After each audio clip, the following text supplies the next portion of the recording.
bohong. Aku hanya memikirkan satu peraturan penting. Kenapa kau lakukan hari ini kalau kau bisa melakukannya besok? Hahaha. Few moments later.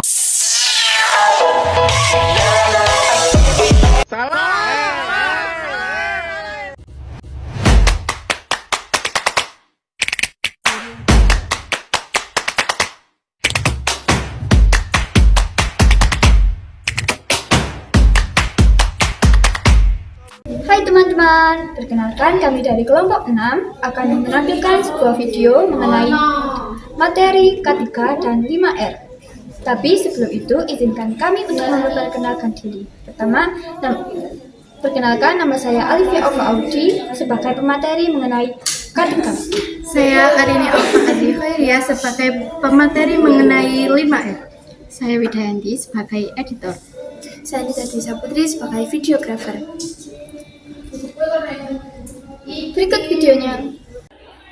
Halo teman-teman, perkenalkan nama saya Alifia Ova Audi dan teman saya Arini Alfa-Adri Khairia.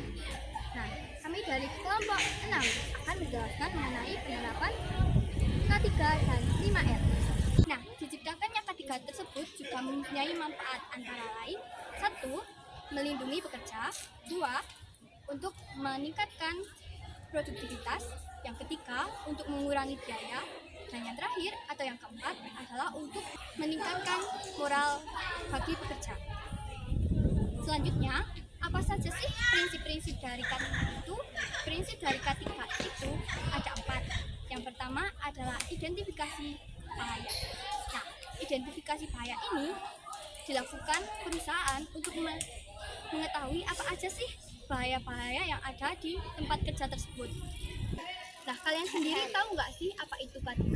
K3 adalah keselamatan dan kesehatan di lingkungan kerja.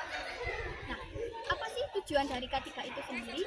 K3 bertujuan untuk mengurangi kecelakaan dan juga penyakit akibat kerja. Nah, yang kedua adalah evaluasi resiko, yaitu memperkirakan dampak potensial apa aja sih yang bakal terjadi jika resiko tersebut terjadi. Nah, memperkirakan dampak potensial apa aja sih yang bakal terjadi jika resiko tersebut terjadi. Yang ketiga, yaitu pengendalian resiko, yaitu mengurangi atau meminimalisir resiko yang mungkin dapat terjadi di lingkungan kerja tersebut. Nah, yang terakhir atau yang keempat adalah pelatihan dan edukasi. Itu kegiatan yang dilakukan perusahaan untuk mengedukasi para pekerjanya agar dapat mengetahui lebih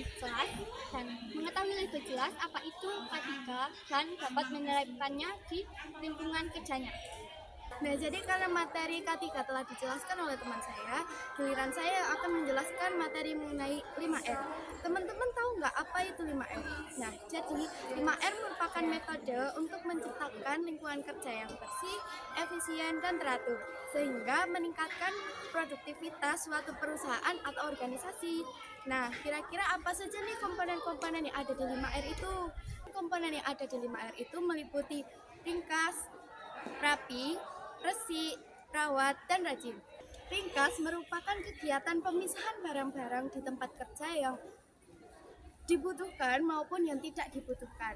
Rapi merupakan kegiatan penyusunan barang-barang yang dibutuhkan di tempat kerja dengan sesuai kategori masing-masing. Rapi merupakan upaya para pekerja dalam merapikan tempat kerjanya dengan standar kebersihan. Merupakan upaya para pekerja dalam menjaga kebersihan di lingkungan tempat kerja mereka. Rawat merupakan upaya para pekerja dalam menjaga kebersihan lingkungan tempat kerja mereka secara konsisten sehingga dapat menciptakan lingkungan kerja yang nyaman. Yang terakhir, rajin merupakan upaya para pekerja dalam membudidayakan kebersihan dan penerapan 5R di lingkungan tempat kerja mereka. Lalu, apa sih hubungan antara K3 dan juga 5R? Nah, kalau lingkungan tempat kerja kita itu bersih, nyaman, aman, dan produktif, dapat mengurangi resiko kecelakaan kerja di lingkungan kerja para pekerja.